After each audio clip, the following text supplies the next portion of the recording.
गौरवशाली महाराष्ट्र महोत्सव निमित्त अमरावती विभागातून राष्ट्रसंत तुकडोजी महाराज यांच्या समाधीस्थळावरून जे रथयात्रा सुरू झालेली आहे। मंत्री निलय नाईक आलेले आहे आणि अनेक नेते आहे आपल्यासोबत। निलय नाईक, काय सांगाल अमरावतीची राष्ट्रसंत तुकडोजी महाराजाच्या इथून रथाला सुरुवात सर्व विभागाला आपल्या विभागाच्या प्रतिष्ठित आणि चांगल्या एका ज्याला मान्य आहे आणि ज्यांच्यामुळे त्याची ओळख आहे अशा जाग्यावर ही सुरुवात करायची होती।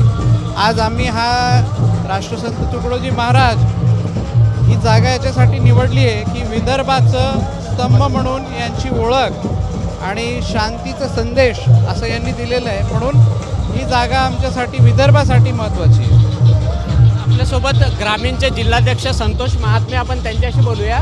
या रथयात्रेचं कसं नियोजन आहे, कुठे कुठे जाणार आहे? आजचा हा जो रथ आहे पवित्र ठिकाण राष्ट्रसंत तुकडोजी महाराज यांच्या भूमीवरून आता या ठिकाणी आपल्या गाडगे महाराजांच्या समाधीला अमरावतीला आम्ही तिथे जाणार आहे। त्याच्यानंतर पंजाबराव देशमुख आपले देशाचे पहिले कृषी मंत्री त्यांच्या जन्मभूमीच्या ठिकाणी जाणार आहे। त्यानंतर वसंतराव नाईक यांच्या जन्मभूमीला जाण्यासाठी यवतमाळ जिल्ह्यामध्ये इंद्रनील भैयांसोबत हे पूर्ण आमची पूर्ण पदयात्रा रथयात्रा पूर्ण जाणार आहे।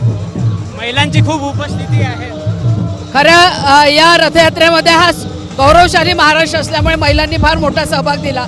पितृमोक्ष अमावस्येचे दिवस असताना सुद्धा महिलांनी ह्याच्यामध्ये सहभाग दिला आणि कालपासून ही रथयात्रा आम्ही पूर्णपणे पावनभूमीमधली माती आणि जल घेऊन आम्ही प्रस्थान करतोय। अतिशय उत्साहामध्ये महिलांनी आम्हाला प्रतिसाद दिला, ही आमची उपलब्धी आहे।